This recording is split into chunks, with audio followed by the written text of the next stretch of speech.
मसीह में आप सबको सलाम। मुझे यकीन है खुदा में आप सब जो हैं वो बहुत ब्लेस्ड हैं। खुदा का ख़ास जलाल, उसका ख़ास फजल और उसकी ख़ास अनॉइंटिंग जो है वो आप सब पे और हम सब पे है। खुदावन सबको बहुत ब्लेस करे। फर्मा बरदारी, ओबीडियंस, जो बहुत इम्पॉर्टेंट है और जिसको खुदा ने बहुत अहमियत दी है अपने कलाम में, उसके बारे में हम आज सीखेंगे।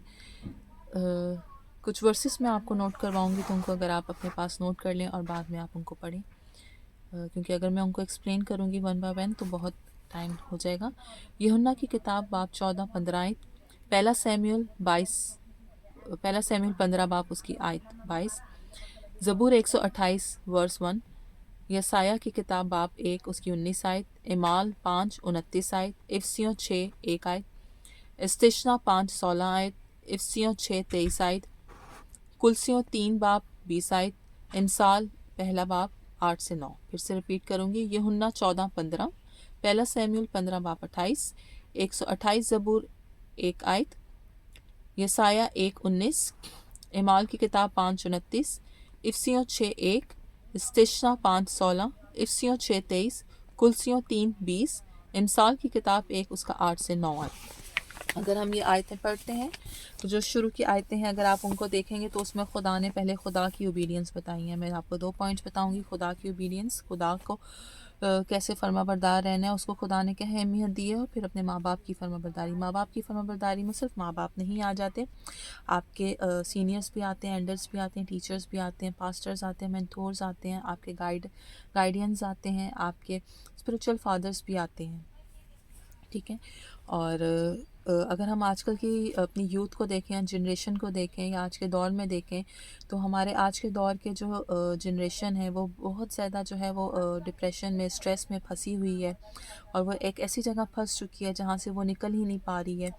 और आजकल कल्चर और सोशल मीडिया की वजह से बहुत सारी चीज़ों ने इन्फ्लुएंस कर दिया है। टेक्नोलॉजिकली चीज़ें बहुत मॉडर्न होती चली जा रही हैं। मॉडर्न होना, टेक्नोलॉजी का आना वो बुरा नहीं है, लेकिन हर चीज़ का एक बेहतर तरीके से इस्तेमाल करना वो हमें मालूम होना चाहिए, क्योंकि कई चीज़ों का अगर हम गलत इस्तेमाल करते हैं तो वो भी हमारी ज़िंदगी के लिए गलत हो जाता है। इसी तरह से डिप्रेशन, स्ट्रेस जो है वो, करियर में सक्सेस नहीं होना, फाइनेंशियली क्राइसिस होना, अपनी मैरिज लाइफ में प्रॉब्लम्स होना, और इसी तरह से आगे जो है वो आगे आपकी अपनी जनरेशन है वो आपके ओबीडियंट नहीं होती, तो फिर आपको मुश्किल होता है लाइफ को गुजारना। तो उन सब की रीज़न्स जो है, उसकी रूट कॉज जो है वो फर्माबरदारी में ही है, क्योंकि जब तक हम फर्माबरदार नहीं बनेंगे तो हम आगे कैसे फर्माबरदार बनेंगे। एक छोटी सी कहानी मैं छोटी सी शेयर करूँगी। जब हम छोटे थे तो हमारे फादर जो थे, अब्बू जो थे, वो हमें डेली जो है वो आके एक कहानी शेयर करते थे, जिसमें वो एक मैसेज हमें जो है वो हम चारों बहन भाइयों को देते थे। तो उसमें उन्होंने एक दफ़ा हमसे कहानी शेयर की कि एक बाप और बेटा थे, तो वो जो है वो समुंदर पे जाते हैं। तो समुंदर पे बेटा जो है वो बाप जब बूढ़ा हो जाता है उसको लेके जाता है वहाँ पे उसको धक्का देने के लिए ना, मारने के लिए, क्योंकि वो बहुत तंग आ चुका होता है अपने बूढ़े बाप से अपनी ज़िंदगी में। तो उसका बाप उसे कहता है कि बेटा मुझे यहाँ धक्का ना दे, मुझे वहाँ धक्का दे, क्योंकि मैंने अपने बाप को यहाँ धक्का दिया था। तो वही बच्चा जो है ना, बेटा जो है ना, वो स्टिल हो जाता है और वो सोचता है इस बात पे कि मेरे बाप ने अपने बाप को यहाँ धक्का दिया था, आज मैं अपने बाप को यहाँ धक्का देने आया हूँ, कल मेरा बेटा, मेरी औलाद मुझे भी यहाँ धक्का देने आएगी। तो वो उसका सोचने का वो उसका समझ लें कि उसकी ज़िंदगी में जो है वो उस वक्त चेंज आ गया। वो अपने बाप का हाथ पकड़ा, ले गया घर, उसकी खूब खिदमत की, उसको खूब अच्छे से रखा, ताकि उसकी आने वाली जनरेशन में जो है वो जो कर्ज एक चला आ रहा है वो क्या है, उसने तोड़ा। उसने उस चीज़ को समझा, अंडरस्टैंड किया और उसको ख़त्म किया अपनी लाइफ से। तो यही चीज़ उसने हमें बहुत मतलब वो छोटी सी कहानी होती थी, लेकिन वो हमें बहुत एक मैसेज पूरा जो है बिब्लिकली मिल जाता था। तो इसी तरह से अगर हम देखते हैं, यूहन्ना की किताब में खुदा कहता है कि मैं पसंद करता हूँ, मैं लव करता हूँ कि अगर तुम जब मेरे कमांड्स को फॉलो करते हो, कि अगर तुम मेरे कमांड्स को फॉलो करते हो तो खुदा उस चीज़ को पसंद करता है। फिर आप पहला सैमुएल देखते हैं तो वहाँ खुदा कहता है कि कुर्बानी चढ़ाने से जो है वो ज़्यादा ज़रूरी है कि आप खुदा के ओबीडिएंट हो, आप खुदा के फर्माबरदार नहीं है, लेकिन आप चर्च में हदिया दैयकियाँ दिए जा रहे हैं, आप बड़े से बड़े लोगों की, आप विडोज़ की, आप बेवाओं की मदद कर रहे हैं, आप बहुत जो है अपनी आप बहुत ज़्यादा डोनेशंस भी दे रहे हैं, लेकिन उसका कोई फ़ायदा नहीं अगर आप अपने खुदा के फर्मा बरदार नहीं है, खुदा के हुक्मों को फॉलो नहीं कर रहे हैं अगर आप, तो उन सब चीज़ों का कोई मतलब नहीं आता। खुदा कहता है कि हर कुर्बानी से बड़ा जो है वो खुदा की फर्मा बरदारी है। ज़बूर 128:1 में आप देखते हैं तो वहाँ कहता है कि मुबारक हैं वो, ब्लेस हैं वो लोग जो खुदा के डर में रहते हैं और खुदा की फर्मा बरदारी में चलते हैं। खुदा उनको मुबारक कहता है, खुदा उनको बरकत देता है, उनको ब्लेस कहता है। ये साया में आप देखते हैं तो खुदा कहता है कि जो खुदा को फर्माबरदारी करते हैं, जो खुदा की फर्माबरदारी करते हैं, खुदा उनको जहाँ वो रहेंगे उनको हर ब्लेसिंग से नवाजेगा।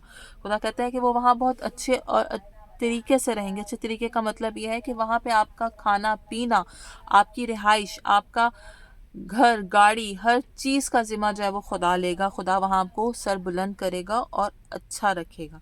अगर मैं आजकल के दौर में कहूँ तो खुदा आपको मिडिल क्लास नहीं, आपको खुदा टॉप क्लास रखेगा, क्योंकि कलाम ये हमें बताता है कि हम शाही काहिनों का फ़िरका है।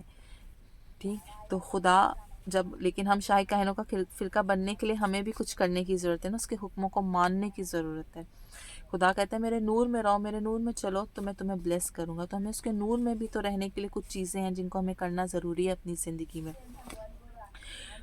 इमाल की किताब में खुदा कहता है, वहाँ पे पतरस कहता है कि खुदा पसंद करता है कि हम इंसान से ज़्यादा खुदा की फर्माबरदार हों, खुदा की वफ़ादारी में चले, ना कि हम इंसान की। लेकिन हम क्या करते हैं, हम आजकल लोगों पे ज़्यादा यकीन करते हैं, दुनिया पे, अपने दोस्तों पे, अपनी चीज़ों पे ज़्यादा यकीन करने लग जाते हैं, लेकिन हम खुदा के फर्माबरदार नहीं रह पाते। हमें लगता है कि हम दुआ कर रहे हैं, चर्च जा रहे हैं, हम हदिया दे रहे हैं, हम सब कुछ कर रहे हैं, लेकिन हम ये भूल गए कि हम वो जस्ट एक नॉर्मल क्रिश्चियन की तरह कर रहे हैं। वो सिर्फ हम एक एज़ अमल में कर रहे हैं, लेकिन हमारी अंदर ही अंदरूनी ज़िंदगी में हम खुदा की फर्माबरदारी में नहीं हैं, जो चीज़ें उसने हमें कही हैं।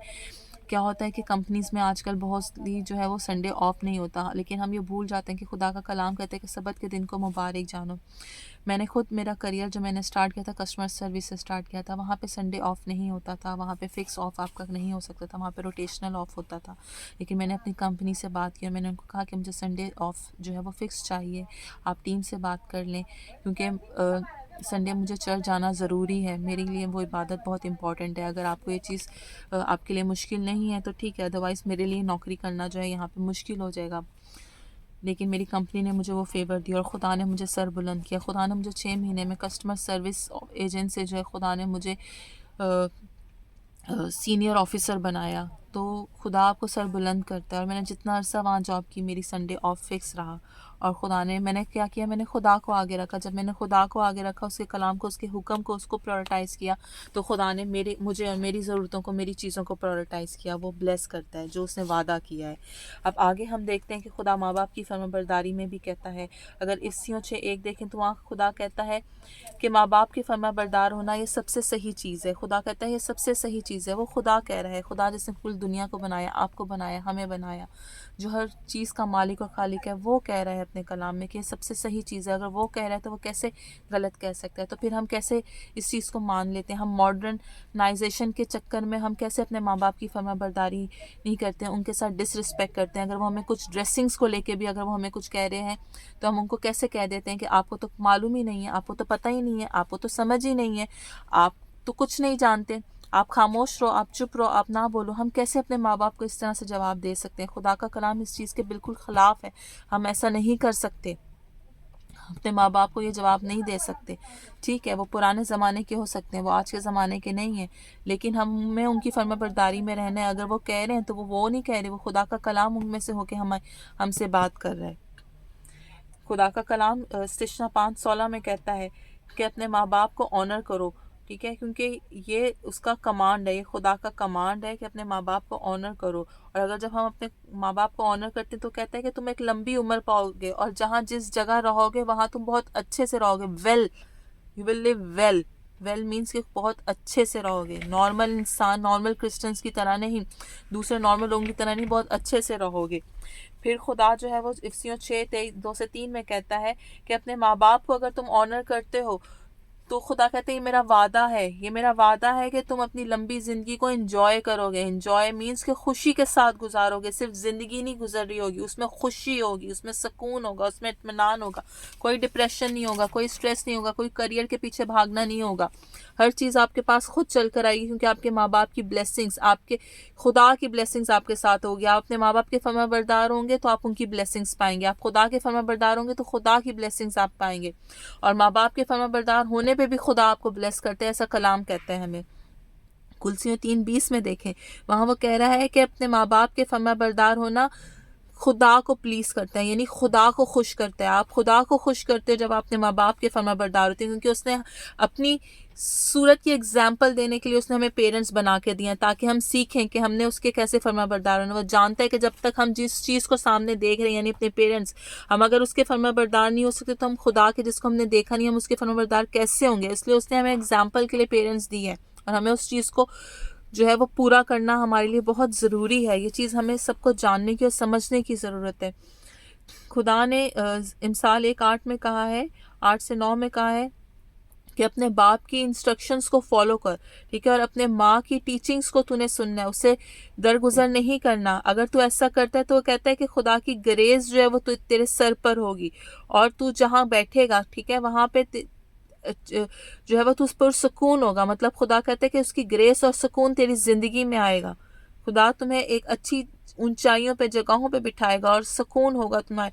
आजकल की जो यूथ की ज़िंदगी में सुकून नहीं, उसका रीज़न्स यही है कि वो अपने पेरेंट्स के फरमाबरदार नहीं है, अपने माँ बाप के, अपने सास ससुर के, अपने बड़ों के, बुज़ुर्गों के, अपने दादा दादी के, अपने चर्च के पास्टर्स के, एल्डर्स के, अपने टीचर्स के, अपने मेंटोर्स के, अपने स्पिरिचुअल फादर्स के, फिर सबसे बढ़कर खुदा के फरमाबरदार नहीं है। और उसी का ये हुक्म है कि अपने माँ बाप के फरमाबरदार हो, तो उसके हुक्म को माने, उसके हुक्म को फॉलो करना शुरू करें। और ये माँ बाप की भी ये इंपॉर्टेंट है कि बच्चे की तालीम ज़रूरी नहीं कि हम ये कहें कि वो बड़ा होगा तो सीख लेगा, खुद ही करना शुरू कर देगा। नहीं, वो छोटा है, 8 महीने का है, साल का है, अभी से उसको टीच करें। साइंस और ये चीज़ प्रूव करती है कि जो बच्चा छोटा होता है उसका पिकअप बहुत फास्ट होता है। हम उसके जहन में जो जो डालते जाएंगे वो उसके डलता जाएगा, और वो बिल्कुल परमानेंट रहेगा। जब तक वो बूढ़ा ना हो जाए, मर ना जाए, तब तक उसके माइंड में रहेगा। तो तब से डालना शुरू करें, छोटी से छोटी बात में फरमाबरदार बनाना शुरू करें, हर चीज़ में बच्चों को फरमाबरदार बनाना शुरू करें, ताकि जब वो बड़े हों तो वो आपके बड़ी से बड़ी बातों में भी आपसे डिसीजंस लेने आए, आपसे ब्लेसिंग्स लेने आए, आपकी फरमाबरदारी करें, खुद से अपनी ना चलाएं। वो चीज़ उनके अंदर आपने डाल देनी है बचपन से, तो उनके डली रहेगी। और ये बच्चे जो बड़े हो चुके हैं और जो समझते हैं कि माँ बाप की सुनना या उनके फॉलो करना जो है वो उन अजीब है या लाइक नहीं है कल्चर के हिसाब से, तो वो गलत समझते हैं, क्योंकि हम कल्चर के हिसाब से नहीं, हम कलाम के हिसाब से चलते हैं, जो खुदा का कलाम हमें दिया गया। और हमारे लिए ज़रूरी है कि हम अपने माँ बाप के फरमाबरदार हों। तो ये आप सब जो है इस चीज़ को जानें, समझें, इस चीज़ को अपनी ज़िंदगी में लें, इस पर अमल करें। खुदा आप सबको बहुत बरकत दे इस कलाम के ज़रिए से, और खुदा आप सबको बहुत तौफीक दे इसको फॉलो करने के लिए। और खुदावंद आप सबके साथ हो, सबको बहुत बरकत दे। God bless you all. Thank you Jesus.